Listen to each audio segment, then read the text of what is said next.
Good morning. ഇനിയുള്ള മഴക്കാലമൊക്കെ ഇങ്ങനെ ഒന്നും ചെയ്യാണ്ട് പുറത്തോട്ട് നോക്കിയിരിക്കില്ല നടക്കുള്ളൂ. കാര്യം എല്ലായിടത്തും മഴയാണെന്നറിയാം. അതുകൊണ്ട് നിങ്ങൾക്ക് മഴയുണ്ടോയെന്നൊന്നും ചോദിക്കുന്നില്ല. എല്ലായിടത്തും റെഡ് അലേർട്ടും യെല്ലോ അലേർട്ടും ഒക്കെ ആണല്ലോ. അമ്മ അതിരാവിലെ തന്നെ തുണിയൊക്കെ കഴുകിയിട്ടുണ്ട് കേട്ടോ. അപ്പോൾ ഈ മഴയത്ത് നല്ലോണം ഉണങ്ങി കിട്ടുന്നുണ്ട്. പുറത്ത് നല്ല മഴ പെയ്തുകൊണ്ടിരിക്കുന്നുണ്ട്.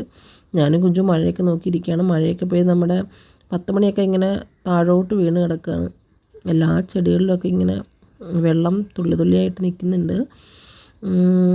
എന്താ പറയുക, ഒരിച്ചിരി ഒന്ന് മഴയൊന്ന് കുറഞ്ഞപ്പോഴത്തേക്ക് ഞാൻ പുറത്തേക്ക് ഇറങ്ങി. ഇപ്പോഴും മഴ ചെറുതായിട്ട് പെയ്യുന്നുണ്ട് കേട്ടോ. നമ്മുടെ ഒരു മിനിയേച്ചർ ചെണ്ടുമല്ലി ഉണ്ട്. ചെണ്ടുമല്ലി ബന്ദി, ഇവിടെയൊക്കെ ബന്ദി എന്നാട്ടോ പറയുന്നത്, ബന്ദിപ്പൂവ്. നിങ്ങളുടെ നാട്ടിൽ എന്താ പറയണമെന്ന് എനിക്കറിയത്തില്ല. ഞാനിവിടെ എവിടെയെങ്കിലും ഫോട്ടോ കൊടുത്തേക്കാം. അപ്പോൾ ആ ചെടിയുടെ ചെറുതായിട്ടേ വളരത്തുള്ളൂ. അതിൻ്റെ ഒരെണ്ണം ഞാൻ ഹാങ്ങിങ്ങിൽ വെച്ചിട്ടുണ്ട്. അപ്പോൾ ഈ താഴെ ഈ ഫുഡ് കൊണ്ടുവരുന്ന പാത്രത്തിൽ വെച്ചിരുന്നത് വേറൊരു ഐഡിയ ഉണ്ടായിരുന്നു. പക്ഷേ ഐഡിയ വർക്കായില്ല.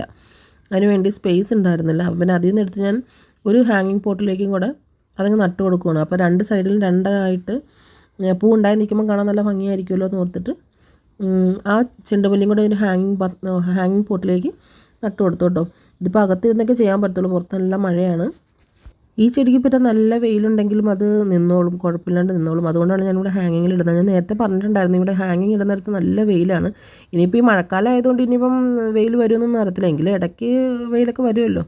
അപ്പോൾ അത് നന്നായിട്ട് നിന്നോളും കേട്ടോ. ഇത് നമ്മുടെ ലിപ്സ്റ്റിക് പ്ലാന്റ്. ഇത് ഞാൻ പറഞ്ഞില്ല നേരത്തെ നട്ട് കൊടുത്തിട്ടുണ്ട്, ഇത് ചെണ്ടുമല്ലി. അപ്പോൾ ഓരോ റൈനോ ചെടിയുടെ ഇടയ്ക്കും ഇതേപോലെ വേറെ വേറെ ചെടികൾ ഞാൻ വെച്ച് കൊടുത്തിട്ടുണ്ട്.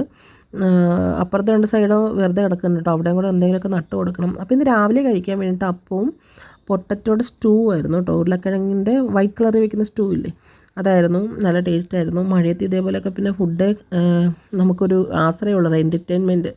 വേറെ എന്ത് ചെയ്യാനല്ലേ. അപ്പോൾ നിങ്ങൾ ബ്രേക്ക്ഫാസ്റ്റൊക്കെ കഴിച്ചോ? എല്ലാവരും ഹാപ്പി ആയിട്ടിരിക്കുകയാണോ?